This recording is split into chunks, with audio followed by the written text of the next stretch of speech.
defined by the Arabic language. That in the wider region, there are about 25 countries where the Arabic language is spoken. That is the common thread uniting this region. Now you can see on the map, Iran is the outer limit. So Iran is not part of the Arab world. So the Arab world stretches just after Iran from the Gulf in down below from Oman and up onto Iraq to still towards Morocco and down below to Somalia. This is considered as our extended neighborhood. We are partners in the we are neighbors through the our maritime borders with this region, and we have historical connects which I will come later. But it is not the Islamic. There is, some kind of a broad understanding that the Islamic region is the Arab world and all, but it is not precisely. The Arab world is basically where the Arabic language is spoken, and historically these are the people have been connected uh, through these societies and language and norms and values. Now the entire region has been part of the what we call Ottoman Empire, and which has fragmented over the years, and many of these countries have liberated from the Ottoman Empire just after the First World War and subsequently. So you will see all these were states of the Ottoman Empire, which was run by the Turkish Empire. When we say Organization of Islamic Conference, that includes all the Islamic countries. So their number is around 57 or so. So the entire Arab world is there. Iran, Turkey, and many of the countries in Africa, Indonesia, Malaysia, all these are part of the Islamic world. There is another organization called Arab League, which actually includes all the Arabic countries. There are total 22 countries, what you see in the map, and certain other countries and islands and all down below up to Comoros. And the third term is called GCC, which is the Gulf Cooperation Council. These are the 7 Gulf countries: Saudi Arabia, UAE, Oman, Bahrain, Qatar, and Kuwait. So this is the broad distinction between what we call the Arab world. There are overlapping terms and all, but historically we have a relationship going back to the centuries. We have connects from the civilization, the Mesopotamian civilization of Iraq and the West Asia, the Egyptian civilization. We had connects from our civilization from those days. People have been coming, the Arab merchants have been coming to India, Indian shores all along over the centuries. Many of you would be aware that Vasco da Gama actually reached India with the help of Arab traders. The trade of spices have been a thriving business for many centuries. The advent of Islam in Saudi Arabia in the 7th and the 8th century, Islam gradually came with the invaders and the traders, and that's where our connect at the people to people level. Therefore, you would see that there are a lot of similarities between in the lifestyle of Indian people and the people in the Arab world. You will see even there are many common words in our language and the Arabic language. Arabic is as old a language as Sanskrit, and this is a thriving, is a lively, living language. There are a lot of similarities in our lifestyle, culture, food, and many other things. Now, how do we define? I mean, the relationship has gone back to many centuries. When India got the independence in 47, many of these countries also were looking for a kind of independence, kind of autonomy at varying degrees. So, we have a history of collaboration and support against colonialism, in the freedom struggle, and many other things. So the people here in these countries fondly remember India's support to their freedom struggle, India's support to their warriors. And this is evident in the form of the goodwill what we enjoy in these countries among the masses in the Arab world. There is also a history after the independence of many of these countries joining non-aligned movement, where India was a leading country with Yugoslavia and Egypt. So there is a common, I mean, history of how we evolved over the years from our independence. During the days of Cold War, there was varying degree of tilt in many of these countries towards one or the other factions. Some of them have tried to remain non-aligned, but there is a history behind, this dynamics. Now, if you look at the region, it is probably the most turbulent region. You would see the perpetual conflict of Israel and Palestine here. You will see the chaos and the war going on in Syria. There is Libyan crisis going on after the toppling of Muammar Gaddafi's regime. You will see clashes in Sudan and South Sudan. There is a turmoil going on presently in Lebanon. There is a dispute between Algeria and Morocco. And there is Yemen crisis going on. Many of you would recall the Arab Spring. About 10 years back, there was an storm came, political storm, came in the societies in the Arab world, which we term as Arab Spring. Some say Arab Winter, some say some different terminology. But that was a common phenomenon which brought down many of the autocratic rules, regimes in this region, be it Mubarak regime in Egypt, Gaddafi's regime in Libya. You would see Abdullah Saleh's regime in Yemen. There was a long protracted crisis in Syria. Omar al-Bashir has been toppled in Sudan. So there was a chaos and a crisis, but it was a common phenomenon which started with Tunisia, a smaller country where Ben Ali's regime was overthrown. And there were different experiments were made to instill democracy, to instill different kinds of regimes in these countries. And that process is still going on, that turmoil, that transition process is going on. So in our the region what I deal in the ministry is full of the hotspots and flashpoints, and invariably you will see the discussion going on in the Security Council and in different forums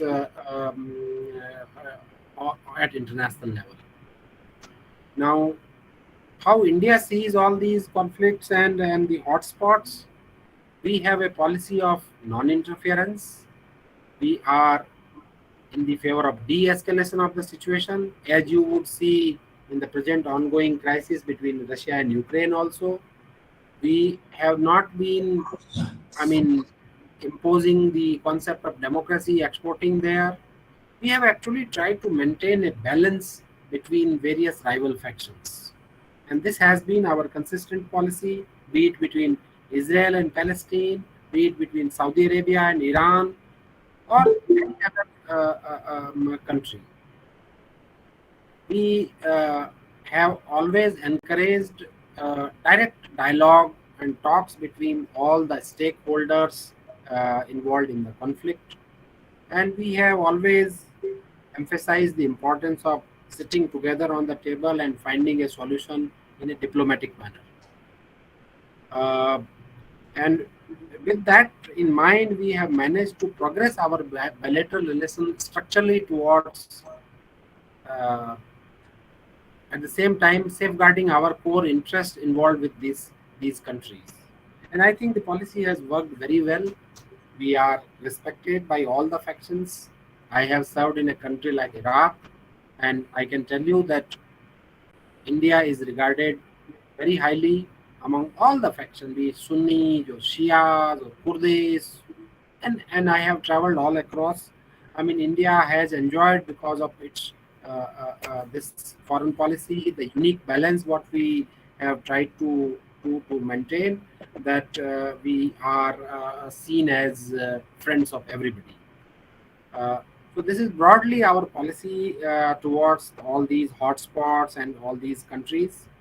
Now you will see that there is a distinct feature of about of six countries which are oil rich, which are which are different from the rest of the Arab countries: Saudi Arabia, United Arab Emirates, Kuwait, Bahrain, uh, and Oman.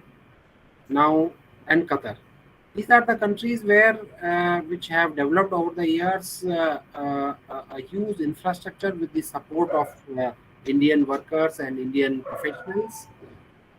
Their living standard and their parameters are very different from the rest of the Arab world, I would say. And our relationship has transformed in a manner that we today have strategic partnership with Saudi Arabia and United Arab Emirates. We have a varying degree of engagement with all these countries. That bloc of Gulf Cooperation Council has been a key partner now, a major partner in our trade, and our major partner in strategic affairs today. Now, if you come to the our interest, for example, uh, when we talk about the Arab world, there are four pillars of our dependence, our engagement, our interest, you say, with this region. The most important is our energy independence. We source about 65% of the crude oil and about 40% of the gas, the natural gas from this part of the world. We source more than 60% of our fertilizer requirements, which many people are not aware that this entire belt in North Africa and Jordan is rich in phosphates. And we have been sourcing phosphate and other fertilizer from this region, which is very vital for our food security, for our farmers, and production of crops. Now, the other important pillar is our community. In this region, we have more than 10 million, about a crore Indian nationals living in, getting employment, sending back money, and there is huge dependence of families back in India. So the region is very, very important for us from that point of view. Now, if you see the Indian community in this region, we have different numbers. In Saudi Arabia, we have about 25 lakh people. We have about 35 lakh people in United Arab Emirates, and then a different number for the other countries. Countries in North Africa, the number is limited in few thousands. You would also see a distinct feature that most of the people here come from South India and a large majority from Kerala. Another feature is that large majority are blue collar workers. The number and the proportion varies from country to country, but the important thing is that the profile of our community in this region is changing, and now we have increasingly greater number of professionals and technocrats. So, which is a good thing. It indicates that faith and the trust in these governments for our technology, our expertise, and the leadership in these countries publicly acknowledge contribution of India, Indian workers, Indian professionals in building these countries, in building their institutions. It is a matter of pride for all of us. We receive about $50 billion of remittances.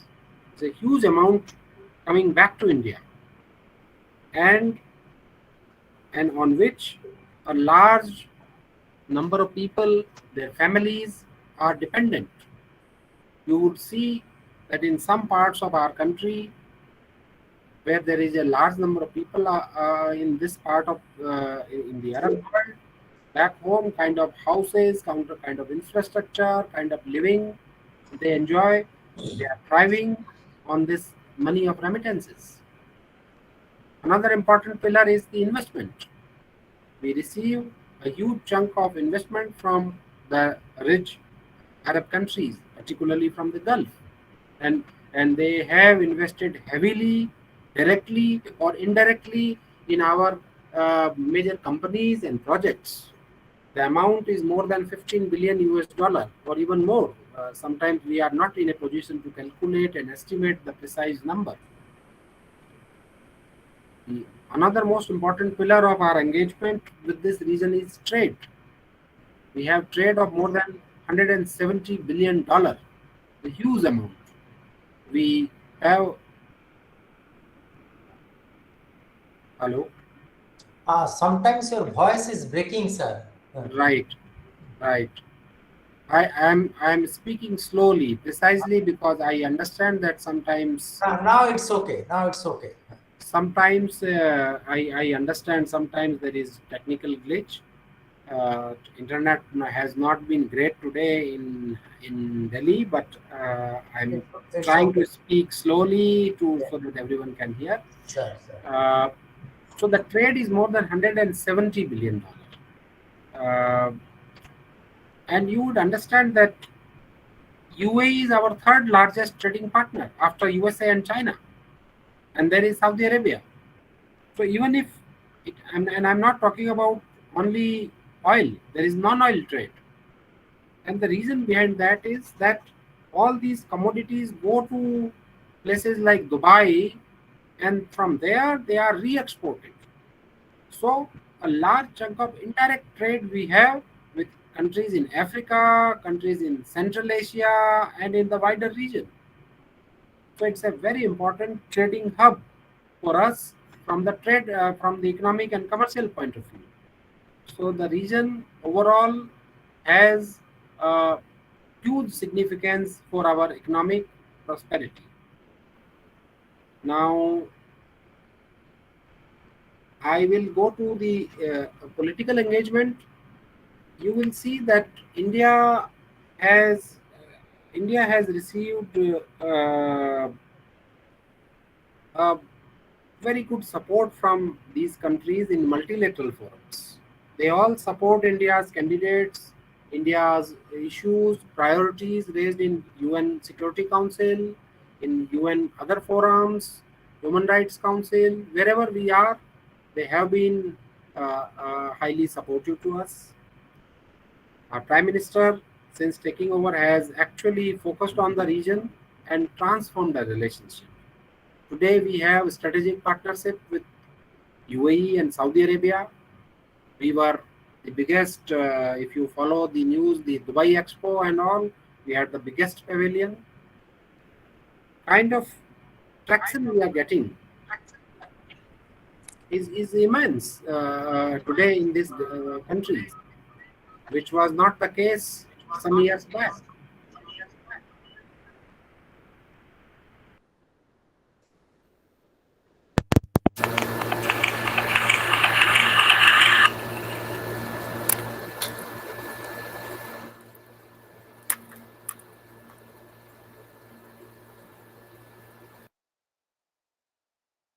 Please continue, sir.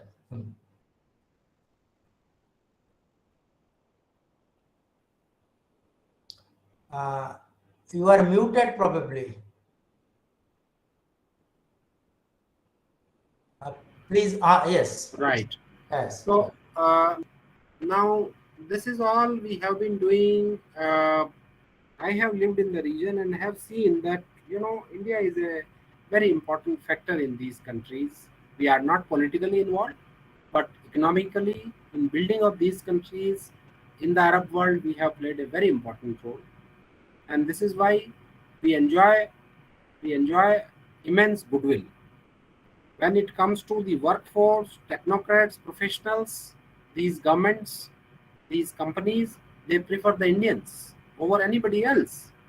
And the community has been law abiding, the community has been very sincere. And you see countries, places like Dubai and Saudi Arabia, they are mosaic. You find people from all over. But ours are like, the most preferred community. They all praise us just because of the hard work, the commitment, and the sincerity with which our people have been living and contributing. And this is why I think there is more and more demand in the region. Now, another important factor why this region is important for us is security. Now, uh, you see that there is a very close cooperation between our security agencies, between the police. I mean, we don't gone were the days now that people used to go and take refuge in this part of the world. It is no longer. They don't find any shelter or anything, and this has worked with the present government. I would say that this collaboration has led us to all these fugitives and all these people doing all the activities. They no longer find a safe haven there. Important aspect is maritime security. Many of our ships have been targeted by the pirates. Dubai, UAE, and many countries in the region have played a very important role in tackling the problem of piracy. And Indian Navy has played an important role in this, and we are a close partner. And this is why you will see that the incidents of piracy have gone down drastically in the last few years. Another emerging sector where the Arab world is coming closer to us is the defense. Now there are huge requirement of this region. They have money, and they are looking increasingly looking at India to buy defense related items, and not precisely the high end items, but there are many other things where they are uh, inquiring about from our ordnance factories, from our companies, and they are looking for joint ventures. So defense is also, and then our navies have been doing joint exercises.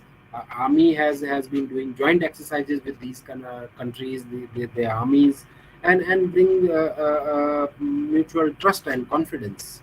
A number of military officers have been trained in our defense institutions and bring a lot of harmony and exchange of best practices.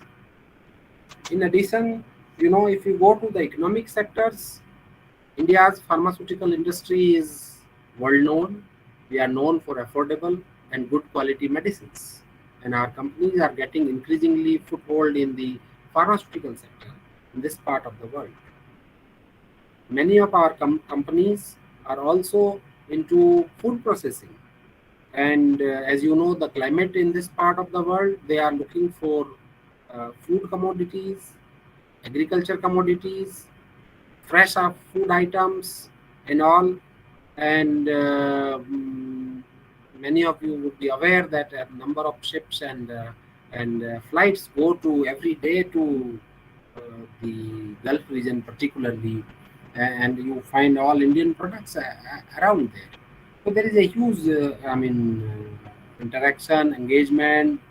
I won't say dependence, but there is day-to-day trading going on. Similarly, on the dairy and meat products also, there is a big amount of trade going on between the two sides.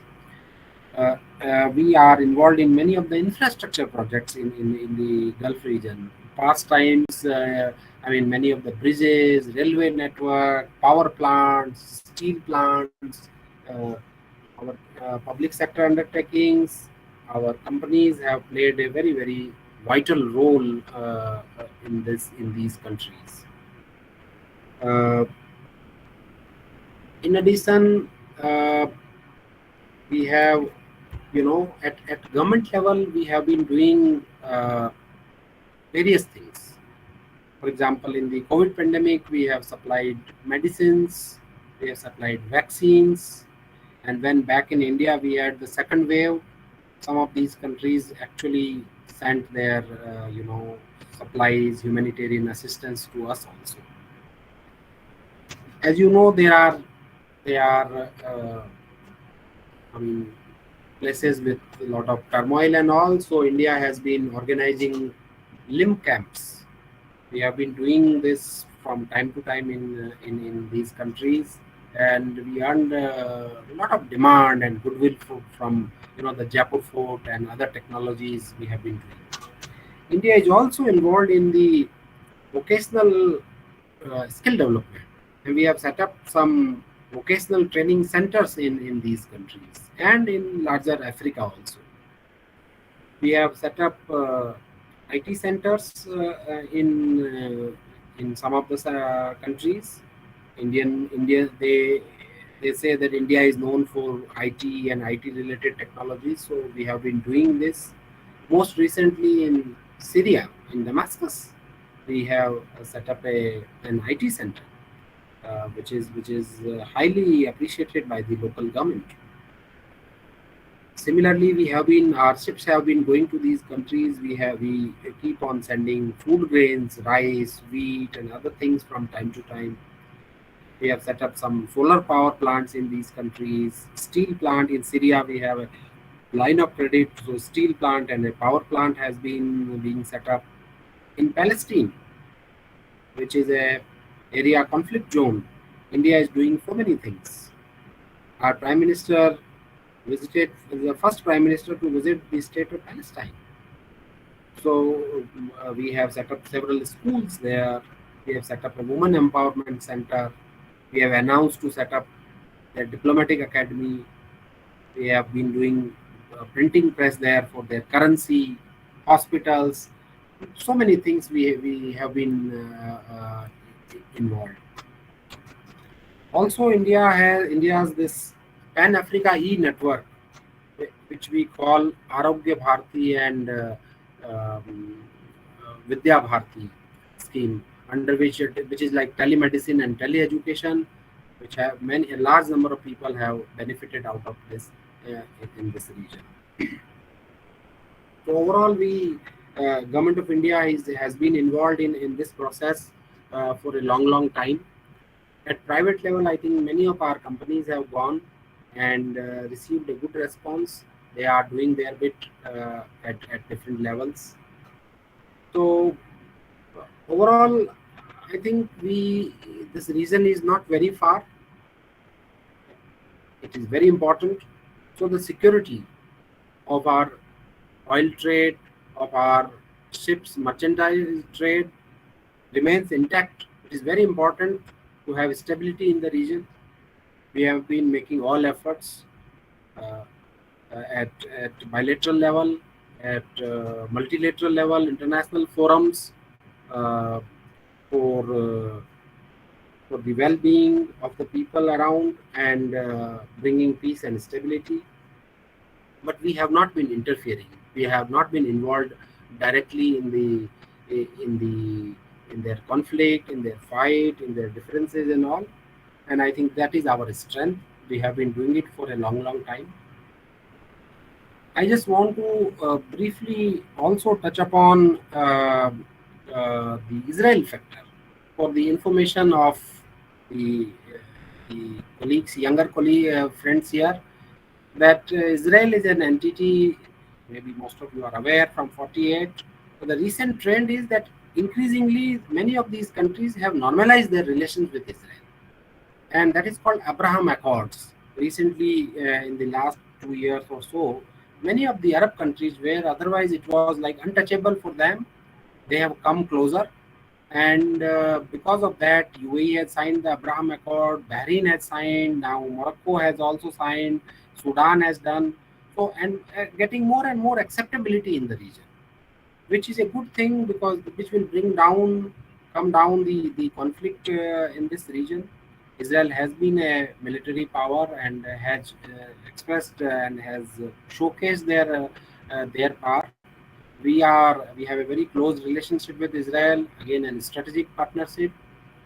And recently, during our prime minister's visit to our foreign minister's visit to Israel, we are now both UAE and Israel are member of quadrilateral forum, which is sometimes we call I2U2. We have not given a formal name, but with the US and UAE, India and Israel, this quadrilateral forum for economic collaboration has Okay, okay. been formed. Lastly, Hey, hey, hello. Lastly, uh, how the Arab countries your will pant coat is not correct. Please shut up.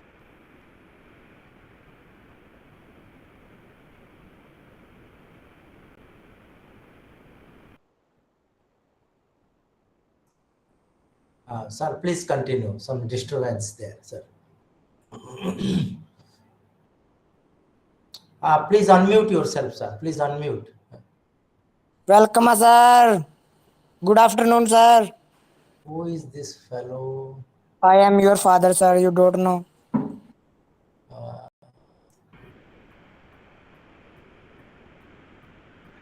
Mr. sir, CV, share the link. where are now? Who is this Mr. fellow? CV, share the link. Sir, please continue. Right. I have almost completed my this thing, but I just want to touch upon how the Arab countries, how do they view India, and that's very important to understand. For the Arab countries, where I have lived and interacted with a large number of people around with a different, profile, they view India as a large, stable country, as a role model.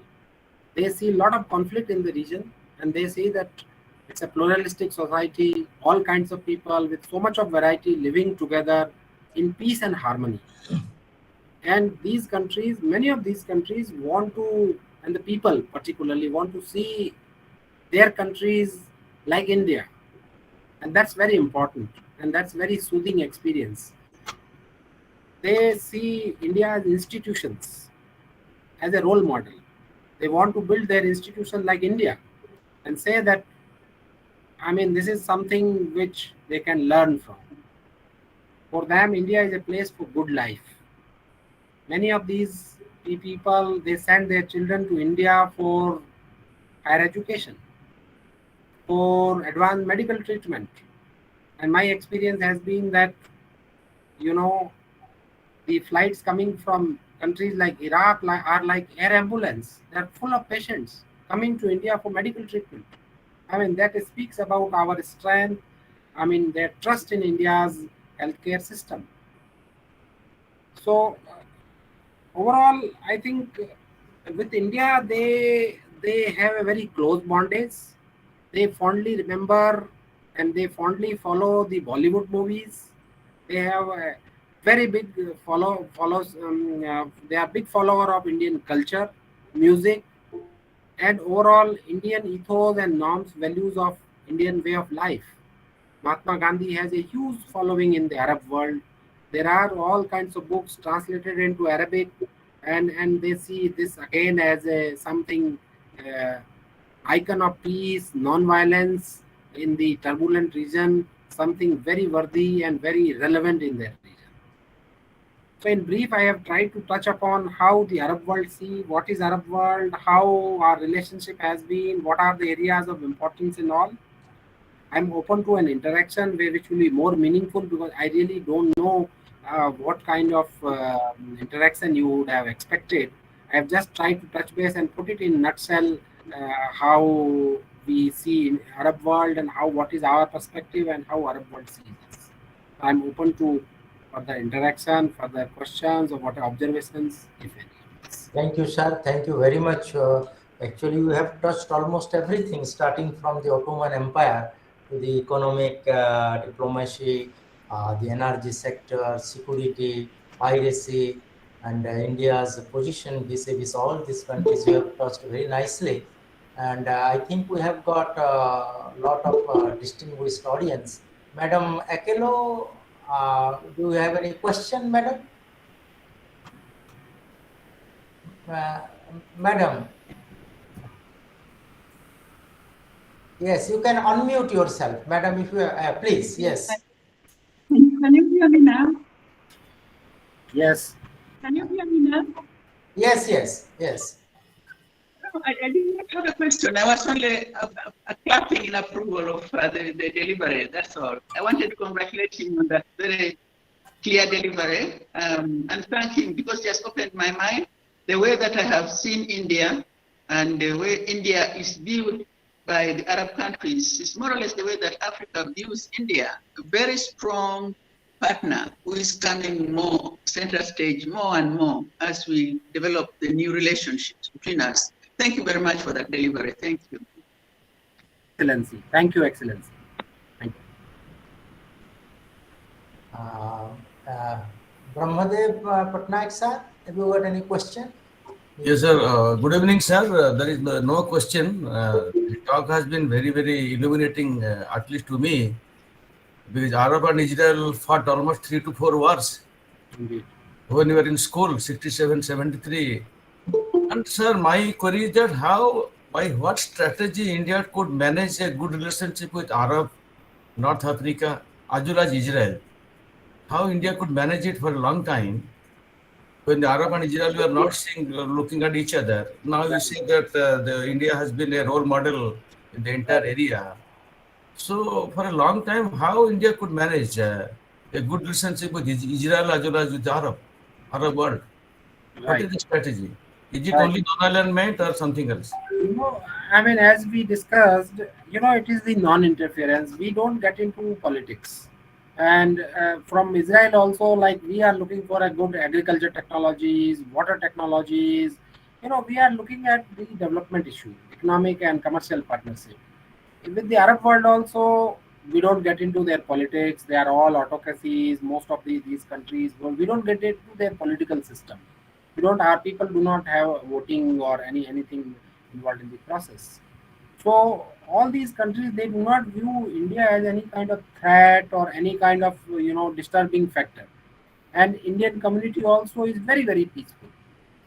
So what happens that when they see that India, this is a one big country, they can get a manpower, they can get technology, at times they can get investment, and also so they see as a innocuous, good partner with positive energy. And same is the case with Israel, and they also know that we are more into development, more into technologies, more into exchange of best practices and all. So I think it's a win-win situation. I myself have personally traversed between the Palestinians. They were fighting with each other, and I have gone from the Palestinian side. They say Indian. They have let it pass through. And we went to the Yes. Israeli side with the bullets and all. They also said, okay, we are friends, so we pass through. And the occasion was President Pranab Mukherjee's visit to Palestine. So I mean, they were all laughing at each other. I mean, they were fighting, and we were just passing, navigating through their their respective contingent and all. So this is my personal experience that they both sides are great friend of ours, and they consider also the same.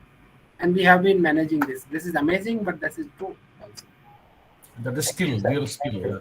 Thank you, sir. Thank you, sir. Chandrakant ji, have you got any question? Dr. Chandrakant, uh, please unmute yourself. Please unmute. Thank you for suggestion. Good evening, sir. Good evening, all of you.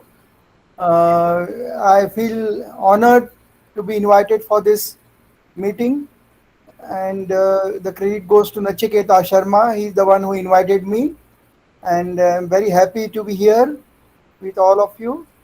And the talk of Dr. Pradeep Rajpurohit is very informative. I don't have any query, and you can continue. Thanks. Thank you. Thanks for the talk. Thank you very much. If the Professor Panda, have you got any question? So if Sir, yes, please. hello, Yes, please. You are audible. Please. hello, hello. Yes, you are audible. Please have your question. No. I have got no questions. I am privileged to listen him, and I Okay, am very thank- much thankful to him that he has given very informative information about the place. Thank you, sir. Thank you. Thank you. Thank you. Thank you to So Dr. Sharma. He has invited. okay, thank you, Professor Panda. Okay. Okay. Can I ask? Thank you. So I have got one question, sir, because why we have put West Asia and North Africa into one division. Right. I also find out that the racial constitution of other African countries, vis-a-vis Algeria, Morocco, Egypt, are different. So I think the West Asian and somehow the North African people, do they share a common ancestry or common, I think, racial composition? Yes, you see, as I started my conversation, the common thread is the Arabic language. The most common thread is because from Morocco till Oman, all these countries, their main lingua franca, what we say, or the language is Arabic. Of course, the The North African countries, Morocco, Algeria, Libya, and Tunisia, their first language, there is like English, they have a French language. But the common language of the people is Arabic, and that is the main thread. The other is the racial hereditary also. A large part of people from the Arabian Peninsula have migrated to Egypt, some in Sudan, and some of these countries in North Africa also. So they have a mix of their local Berber tribe, and some of the Arab people also have traversed to that part of the world. And this is why the North Africa is very different from the rest of Africa. And this is why we put together not only India, but many of the countries in the world. We call it West Asia, North Africa. They call it Middle East and North Africa. For us, it is West Asia. For the Americans and others, it is Middle East. So that is the difference. We don't call it Middle East. Our terminology is West Asia. But North Africa remains together with this region precisely because of the language, because of the society, because of the politics, many other things which are very common between the two. And another question is, sir, because as the Director of International Relations of our university, do students from Algeria, Morocco, Egypt, are they coming to India, like suppose students from Ghana, South Sudan, Uganda? So if all these countries, how these students see India as a educational destination? These countries see India as a great destination of education. Egypt is trying to get the collaboration with IIT Delhi. Egypt has both English, mainly English language, other than Arabic. So Egyptians are very much interested, and it's the largest population in terms of population. It is the largest country in the Arab world. The remaining countries are francophone countries in terms of their first language, but they see interest in India, in Indian technology and high quality of education. I think it's an untapped territory from where we have not made much effort. There is certainly a scope. If we engage with them actively, you will find students coming to India. At present, the number is little, but countries like Palestine, Lebanon, Jordan, I think this part of the this region, they have, because of the English language and all, greater possibility of coming to our universities and all. A large number of officials from the government of these countries are coming to India under ITEC program, India's Technical and Economic Cooperation. They come for under our ministry's grant projects, and they come for a short-term training of 2 months, 3 months kind of, and some come under ICCR's scholarship program. But as of now, in totality, the number of students actually coming to these universities is rather limited. If there are no more questions, is there any question? Anybody? Any students? I have a question. Yes, please. Yes, Dr. Pradeep Rajpurohit. Do our universities have a reservation quota for foreign nationals, and how much it is? In our universities, In Indian universities, I think government and deemed and autonomous and private. to my knowledge, we don't have any such reservation, but Professor Nachiketa knows more than. Yes. Let me explain it. Dr. Chandrakant, actually, we don't have reservations. What is this? This is, you see, it is called like this. If you have got 100 allotted students, and if you are a deemed university, and if you have a rank, high rank, then you will have 10% you can take for foreign students. But if you have got graded autonomy by UGC, then you can take 20% of the allotted strength. So that is how the system works. And after the constitution of the Study in India program from 2016, India is offering close to more than 2,000 scholarships each year, both to SAARC countries and the African, that is what is also called Africa Free Education, where the students will be given, each student will be given $3,500 and you cannot charge even a single paisa extra. And there are other scholarships like Compact Scholarship for Nepalis, and then there are ICCR scholarship. But ICCR scholarship is meant for public universities. So now, as Dr. Purohit has very rightly pointed out, India has a very robust educational system with an affordable price. So many of the lower middle class and middle class students from Africa and SAARC region, for them, India is a preferred destination. And India has not, till now, it has not completely tapped the potential. So you see, actually, of our capacity, we are running at a capacity of 20% like that, which can go up to, as Sar has very rightly pointed out, Jordan, Lebanon, and Palestine. So if these uncharted territory can be tapped, then many students from these regions also come to study in India. So very rightly he has pointed out, India's foreign policy is really robust. The non-interference in the internal affairs of these countries, whether African or the West Asian countries, has made India so we have got really many, even the European countries also are looking India in a different position. We are really very much thankful to you, sir, though this is a holiday and you are being you have got a very urgent meeting with the new foreign secretary, still you could find time and speak to our audience. We are extremely thankful and grateful to you, sir. And your lecture, I will request you to kindly send the write-up of your lecture. As you know, this can be brought out into a commemorative volume. The first 25 lectures we are bringing out in a month time. The first commemorative volume of the SOAFAL lectures will be brought out. And then after completion of the second series of 25 lectures, we'll be bringing out the second commemorative volume. I am extremely grateful to Madam Her Excellency Grace Akello, who was our 30th oration speaker just before Dr. Rajpurohit. We are very, very thankful to you, Madam. So you throughout sit over the total talk, and we are really thankful and grateful. I am grateful to Brahmadev Patnaik, our Dean Veterinary Sciences, and I am also thankful to Professor Panda, Dr. Chandrakant. Thank you.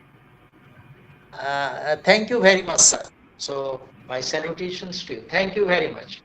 Thank you. Thank you. Thank you so much for inviting me. Thank you. And the meeting is over.